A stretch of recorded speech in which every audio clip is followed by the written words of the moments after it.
Today the presidential election is happening and I think that Bitcoin will see a huge move today. There are a lot of interesting formations unfolding for Bitcoin, which I will discuss with you in this video. Trump is walking away from Harris in the polls, so this is also having a bullish effect on the price of Bitcoin. There's a lot of interesting data for the Bitcoin and the Ethereum ETFs, which I will discuss with you in this video. I will also have a look at the two altcoins, Ethereum and Cardano, but about that later in the video. So you want to watch this video all the way to the end because I have a lot of interesting information you want to know.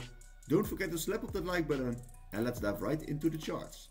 Yesterday on my socials I talked about this Bitcoin falling wedge formation, and this formation was occurring on the 1 hour chart for Bitcoin, and I said that if we're going to break it to the top side it will bring us back to the $72,500, and look what we are seeing now on the charts. Bitcoin is breaking out of this huge falling wedge. On the top side we can see a lot of resistance coming into play, and on the lower side we saw a lot of touch points for as support, and now we can see a beautiful breakout of this falling wedge formation to the top side, and possibly we can see a retest of this formation to test it as support, and from there we can aim for higher targets. And as I was saying, the breakout target of this formation will be confluent with the top side of the formation, and that will be confluent with the $72,500, so this could be a very interesting trade to make for Bitcoin. And this will be the start of the uptrend, and as I was saying, this falling wedge formation is a typical bullish bias pattern and it tends to break to the top side more often, just like we are seeing now. And in the last weekend Bitcoin didn't close the CME gap because we had still a CME gap open at the $66,810, and last night we closed this gap perfectly, so this is looking very bullish. And now we can see after this close of the gap a beautiful bounce to the top side. And this close of this gap was necessary because we can now trade freely throughout the week, and this is looking very bullish if you ask me. So the gap is now closed and I think that Bitcoin will just continue the uptrend to the top side. And yesterday we had a very bearish day for the Bitcoin ETFs, and this was the reason why Bitcoin was dumping. We saw a total outflow of $541 million, so this is insane of course in outflows. And we can see the outflows are happening at the Fidelity Bitcoin ETF, the Bitwise, the ARK Invest, and especially also the Grayscale ETF. So this is having a very bearish effect on the price of Bitcoin. And we can see that BlackRock was still buying, so I think we will see just a positive end of the week. And I think there's also a lot of panic coming into the market because of the US elections.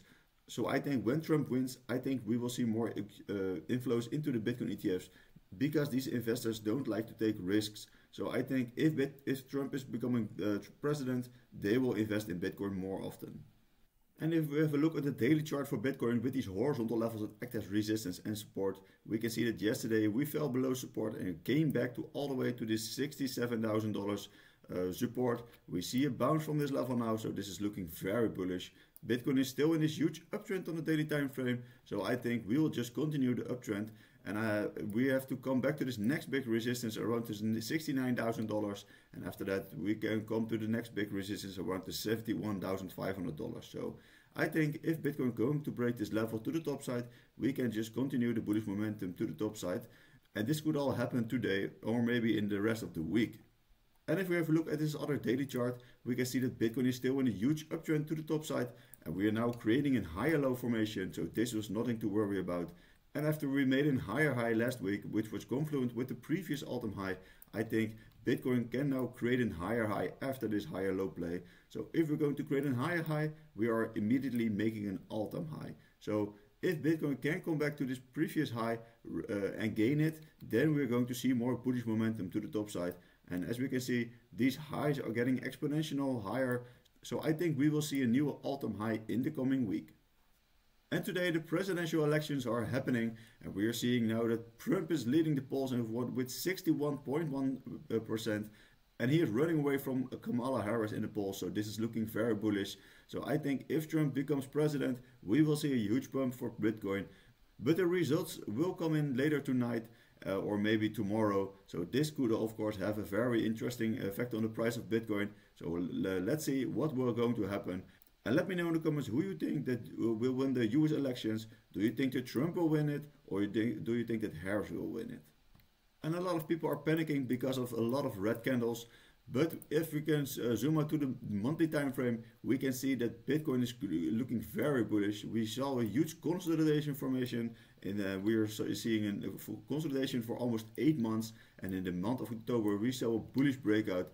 And the month of November is turning a little bit red. But of course, the month of November is still young. So we could potentially see more topside. And I think this green candle of October was the start of the bull market, because I think this is a good separation of the price action, and we will see only more topside in the coming months. And if we have a look at another monthly chart of the previous cycles, we can see that every time we touch the previous all-time high, we are seeing a little bit of consolidation, just like in the phase where we are now. But after that consolidation phase, we are seeing a spike to the top side. So I think Bitcoin is ready for a huge spike to the top side and then create new all-time highs. And I think if we're going to see a spike to the top side, then we could potentially see levels around the $300,000. But of course, keep in mind that this cycle could be different than other cycles. But if we have a look at historical data, we can see that every time we gained this previous all-time high, we saw a huge spike to the top side. And the first altcoin I want to have a look at is Ethereum. We can see Ethereum, but it was getting rejected again by this huge horizontal resistance. And now this rejection is coming back to this huge support area. So this support area needs to hold for Ethereum in order to remain bullish. And let's see if we can see a bounce from this level. And the price action of Ethereum is not as good as it was from Bitcoin. We saw a lot of bullish price action for Bitcoin lately, but Ethereum is not very bullish at the moment. And also if we have a look at the Ethereum ETF inflow, then we saw 63.2 million of outflows yesterday, and this was of course very bearish. So let's see if we can see another bullish end of the week for Ethereum, and let's see if we can see more bullish inflows into the Ethereum ETF. And if we have a look at this other chart on the daily time frame for Ethereum, we can see this huge consolidation formation is unfolding. We can see higher lows on the chart, which indicates a little bit of an uptrend, but we can also see equal highs, which indicates a huge resistance area on a horizontal level. So let's see if we can now bounce from this huge support area and come back to this huge resistance, which will be the first big resistance for Ethereum to break. And if we're finally going to break this resistance, I want to see a retest of the resistance to turn it into support, and then we can aim for higher targets. And then my first big target will be around the $2,900, and it will be around this level. So this level also acts as a huge resistance and support level. So if we're going to break out, I think this will be my first take profit level for Ethereum. And the next interesting altcoin I want to have a look at is Cardano. We can see that Cardano has been in for a long time inside of this consolidation formation, and we can see on the top side a lot of resistance coming into the market, and on the lower side we see 4 multiple touch points as support, and now we are currently at this crucial support, so we need to hold this level. And of course we want to see a bounce to the top side. Eventually we want to break this resistance area to the top side, retest it as support, and from there we can aim for higher targets. And this could be the big trend reversal for Cardano. And if we're going to break bullish out of this huge consolidation formation, then the breakout target will be confluent with the top side of the formation, and that will be confluent with the 52 cents. So of course, if we're going to see a break and a bullish retest, you could potentially make a 45% increase, and that could of course be a very good trade to make on Cardano. So let's see if Cardano is going to see a separation of the support area. But there's also a bear scenario, of course, possible. And that means that we're going to break through the support, retest it as resistance, and then we need to aim for lower prices. But of course, we want to see the bullish scenario play out. So let's see what it's going to be for Cardano. So please give a like if you think the video was useful. Don't forget to follow me on my other socials, and I will see you in the next video. Bye bye.